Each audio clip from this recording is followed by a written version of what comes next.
Assalamu alaikum and welcome to this explainer. Okay, we're going to jump right into this because today we are looking at an absolutely epic historical account. We're talking about a level of unmatched power that was perfectly balanced by profound faith. This is the incredible story of Prophet Suleiman, peace be upon him, also known in English as Solomon. If you're fascinated by history, miracles, and some truly profound life lessons, you are definitely in the right place. I mean, just imagine for a second, a king so incredibly powerful that the wind actually obeyed his command. Birds carried his messages, animals literally spoke to him, and even the unseen jinn worked under his direct authority. What would anyone even do with that kind of power? Now, the absolutely crucial point we need to establish here is that this isn't a legend or some fairy tale. As you'll see throughout this explainer, these astonishing miracles were all granted strictly by the permission of Allah subhanahu wa ta'ala. Section 1. The Prophet and King. Let's trace the origins of this legendary historical figure and see exactly where this immense authority began. So, who exactly was Prophet Suleiman? Well, he was the son of Prophet Dawud, or David, peace be upon him. He inherited a vast kingdom from his father, sure. But what's really fascinating about this is how he was uniquely chosen by Allah as both a prophet and a king. From a super early age, he wasn't just sitting around as a royal heir. The Quran tells us he was granted this exceptional wisdom, understanding, and knowledge that just went far, far beyond that of ordinary people. And you have to think about the unprecedented baseline of this power. These were truly extraordinary gifts from Allah. I mean, he could literally understand the language of birds and animals. The wind acted as his transportation, effortlessly carrying him and his massive army over great distances. And the jinn, these powerful unseen beings, they actually worked under his command by Allah's permission to build magnificent structures, palaces, and other huge works. He was commanding forces of nature and the unseen. But here is what truly sets this whole story apart. His greatest strength actually wasn't his immense wealth. It wasn't his enormous army either. It was, without a doubt, his faith and his gratitude to Allah. You know, unlike so many ancient rulers who became arrogant and proud the second they got a taste of power, Suleiman's true superpower was his absolute humility. Whenever he witnessed one of these incredible blessings, he wouldn't boast. No, he would immediately pray to express gratitude instead of pride. Section 2. The Army and the Ant. This next story perfectly contrasts his massive, booming forces with a single microscopic creature. Picture this scene in your head. One day, Prophet Suleiman is marching with this gigantic, earth-shaking army of humans, jinn, and birds. And right as they're about to cross a valley, a tiny ant issues this famous warning to its colony. "Oh, ants, enter your homes lest Suleiman and his army unknowingly crush you." Just imagine the sheer scale difference there, an entire roaring legion on one side and this tiny microscopic warning on the other. Now, with all his power and the deafening noise of that army, you'd probably think there's no way he even notices that. But by Allah's permission, Suleiman actually understood the ant's words. And instead of just ignoring this tiny creature or laughing it off, he smiled, he paused, and he thanked Allah for this unique ability, reciting a beautiful prayer. "My Lord, enable me to be grateful for your favors upon me and upon my parents, and to do righteousness that pleases you."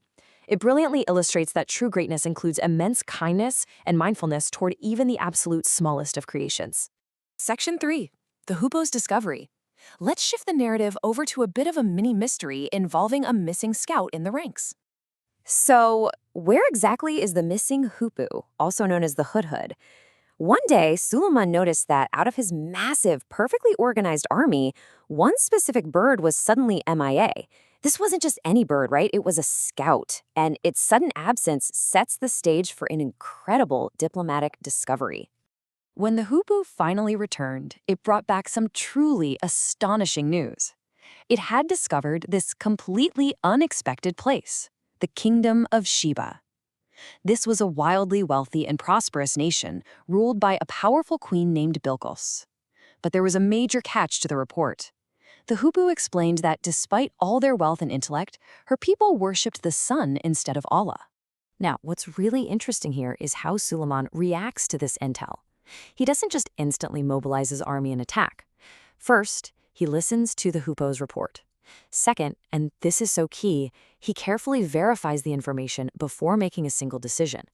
And finally, he sends a respectful letter of invitation. This deliberate process connects his ancient wisdom directly to us today. It teaches us the absolute, timeless necessity of verifying information before we just blindly believe or act upon it. Section 4. Queen Bilqis of Sheba.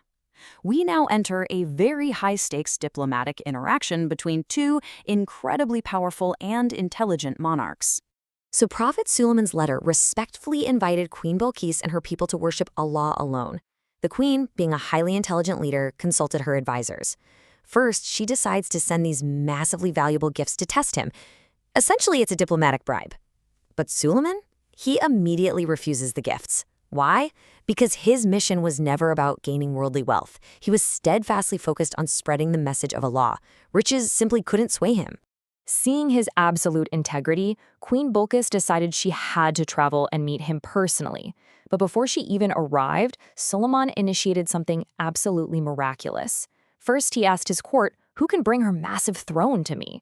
Next, a powerful jinn offered to bring it before the royal meeting even ended. But then, instantly, a man blessed with knowledge from Allah brings it almost immediately by Allah's permission. The immense, miraculous speed of this teleportation is just staggering to think about. And yet again, we get to see his true character. When Suleiman saw this magnificent throne teleported right in front of him, he didn't boast. He didn't take all the credit for having such a powerful court. He simply stated, "This is a test from Allah to see whether I would be grateful or ungrateful." He viewed every single success, every single miracle, strictly as a test of gratitude. Honestly, what a profound way to look at our own achievements. So when Queen Bilqis finally arrived and witnessed these clear, undeniable signs of Allah's power, including her very own throne sitting right there, she realized Suleiman wasn't just some worldly king. He was a true prophet sent by Allah. Because she approached the whole situation with humility and wisdom, she was able to recognize the truth. She sincerely declared her belief in Allah and submitted herself entirely to Him. Section 5. The Unseen and His Death. Let's move to the final, somewhat surreal climax of our explainer regarding his uniquely profound passing.